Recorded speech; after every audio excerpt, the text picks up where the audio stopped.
아유, 상담 끝나자마자 고객이 연락이 두절되는 경험 여러분들 한 번쯤은 있으시죠? 있으시지 않나요? 카톡을 보내도 읽지도 않아, 전화하면 부재 중이야, 속이 진짜 터집니다. 터져. 대체 왜 연락이 안 오는 걸까요? 분명히 상담은 완벽하게 진행되었다고 우리는 생각을 하고 사인만 남았기 때문에 계약서를 꾸려서 갈 생각만 하고 있는데 이유가 뭘까요? 오늘 영상을 통해서 제가 이 부분 깔끔하게 짚어드리도록 하겠습니다.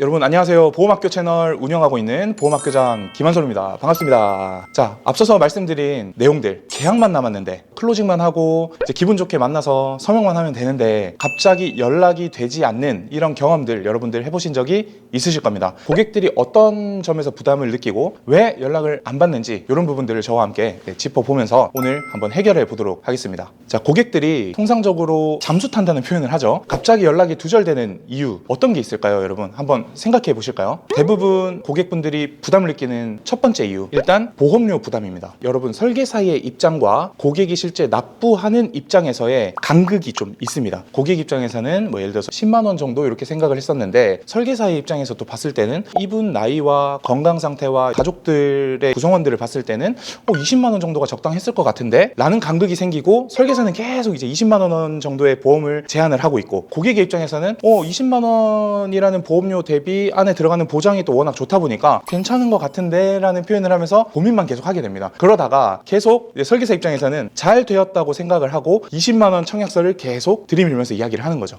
자, 두 번째, 주변에 대한 변수가 있습니다. 예를 들어서 나와 가장 가까운 배우자가 반대를 한다거나 아니면 부모님이 반대를 하시거나 이제 그런 부분들이 좀 있습니다. 왜냐면 좋은 마음으로 이 상품을 계약을 하고 준비를 해야 되겠다라는 생각을 하다가도 주변에서 이제 한마디 딱 들으면 사람 마음이 어떻게 될 것 같나요? 부정적인 얘기를 들으면 부정적인 생각이 자꾸 나요. 이거 정말 하면 큰일 날 것 같다는 생각이 듭니다. 그래서 이런 이유들로 고객들이 연락을 안 받기 시작합니다. 그리고 세 번째, 심리적인 방어 기제가 있습니다. 자, 뭐냐면 내가 마음에 드는 상품이었고 충분히 계약을 했을 때 나한테 이로운 건 알겠지만 이제 막상 청약을 시작하고 이제 보험료가 나가야 된다라고 생각을 하고 혹여나 또 보험료가 실제 출금이 되고 나면 어떤 생각이 드냐면 지금 잘 가입을 한 게 맞을까? 사기당하는 거 아닐까? 다른 데 또 알아보면 더 좋은 상품이 있지 않을까? 이런 생각들이 좀 많이 들 수 있습니다. 그래서 또 잠수를 타는 경우가 있고요. 자, 그리고 마지막으로는 납입 기간이 길다 혹은 사은품을 요구한다던가 이런 일들도 주로 발생을 합니다. 그래서 대략 한 4-5가지 정도로 이렇게 귀결이 됩니다. 자, 그래서 이런 내용에 대한 해결책을 한번 말씀드려 보도록 하겠습니다. 자, 저희가 앞서서 영상에 보시면 판매 프로세스 7단계에 대한 이야기도 했었죠. 거기에 보면 AP, FF, 프레젠테이션 이런 단계들까지 제가 한 단계 한 단계 설명을 드렸었습니다. 자,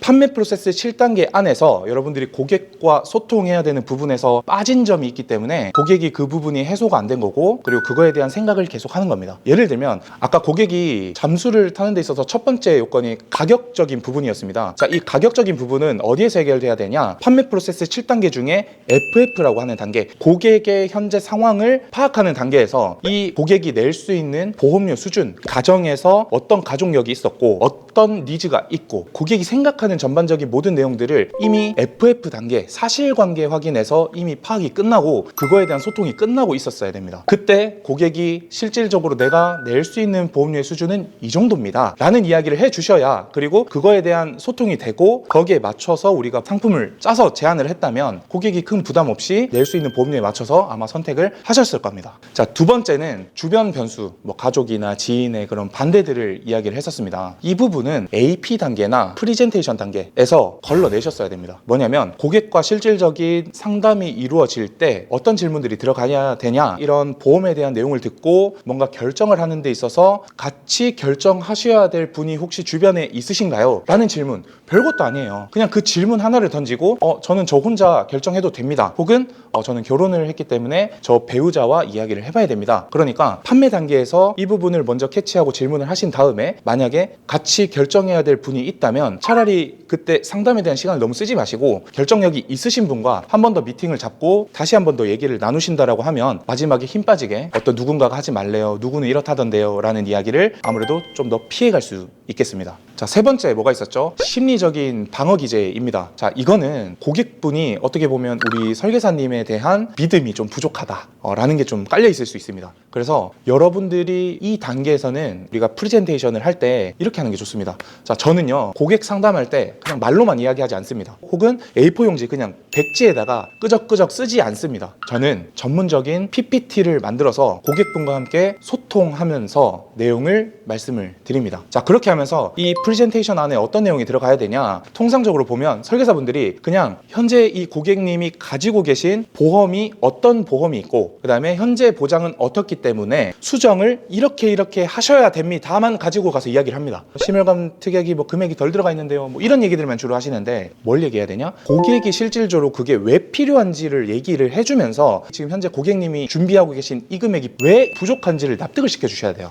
그래서 그런 부분에서 뭐 뇌나 심장에 대한 어떤 전문적인 지식도 어느 정도 들어가야 되겠죠. 그러면서 약관을 보여주면서 보장되는 코드표도 보여주시거나 이런 내용들도 좀 해주셔야 되고, 그리고 가장 좋은 건 뭐냐면요, 여러분들이 실제 고객분들께 지급하신 보험금 지급 사례가 있다면 그런 사례들을 많이 말씀을 해주시는 게 고객 입장에서는 정말 좋습니다. 저는 그냥 주먹구구식으로 일하는 보험 설계사가 아닙니다. 저는 정말 전문 지식을 가지고 실제로 이런 많은 분들께 보험금을 지급하면서 일을 하고 있습니다 라는 내용을 잘 말씀을 드리시고 소통을 하신다면 고객이 갑자기 우리 전문성에 대한 어떤 물음표를 던지거나 갑자기 우리를 못 믿어서 잠수를 타버리거나 이런 일은 발생하지 않으실 겁니다. 자, 그리고 마지막으로 납입 기간이 길거나 뭐 사은품을 요구하거나 이런 분들도 계시잖아요. 납입 기간 같은 경우에는 보통 보험이 아무래도 장기적인 상품이다 보니까 납입 기간이 최소 10년, 뭐 길게는 정말 30년까지도 갑니다. 자, 그럴 때 당연히 납입하는 기간에 대한 걱정이 있죠. 근데 이것도요, 실컷 상품 설명 다 해놓고 나서 뒤에 가서 또 얘기를 하면 힘듭니다. 상품에 대한 이야기, 그 다음에 어떤 이런 금융 상품에 대한 얘기를 하시면서 10년, 20년 납입 기간이 결코 길지 않다라는 걸 미리 말씀을 해주셔야 돼요.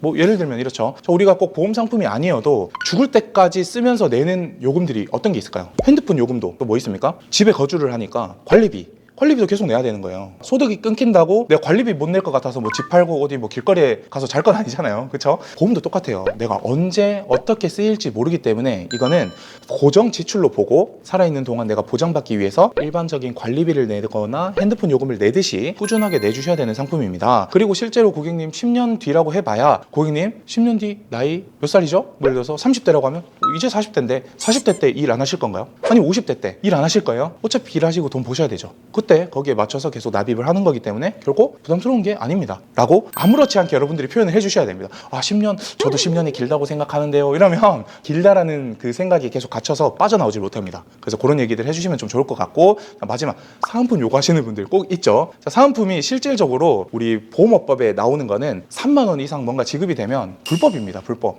받은 사람, 준 사람 모두 처벌이 되죠. 자, 근데 그렇다고 해서 또 고객한테 3만 원 이상 지급이 되면 불법이어서 어쩌고저쩌고 뭐 하실 수도 있겠지만요, 저는 어떻게 하냐, 자, 보장과 관련된 내용들은 아까 앞서서 말씀드린 보험금 실제 지급 사례, 그리고 고객분들이 제가 지급한 보험금으로 인해서 실생활에서 큰 돈을 지출하지 않고 잘 헤쳐나간 그런 이야기들, 그런 현실적인 이야기들을 좀 많이 해드리고, 꼭 큰 돈이 아니어도 됩니다. 뭐 예를 들어서 건강검진 받았는데 갑자기 대장용종 하나 떼는 일들 많이 생기거든요. 대장용종 하나 떼고 200만 원, 300만 원 이렇게도 받아가는 플랜들도 있단 말이에요. 자, 그랬을 때는 오히려 내가 낸 병원비보다 받아간 보험금이 훨씬 큽니다. 그런 이야기들도 좀 자주 해주시고, 그래서 어떻게 하냐, 보통 사은품을 지급하고 뭐 보험료를 대신 내주시는 분들 치고 제대로 된 고객 관리를 하는 보험 설계사 분들은 단 한 명도 없습니다. 그러니까 여러분들의 지식, 이런 전문성을 가지고 당장 주어지는 이런 사은품이나 물건보다 훨씬 가치 있는, 그리고 훨씬 더 길게 여러 가지 관리들을 해드릴 수 있다라는 사례로 잘 풀어보시고요. 그래도 나는 그냥 물건만 받고 말래 라고 하는 고객이 있다라고 하시면 그냥 솔직하게 말씀드릴게요. 그냥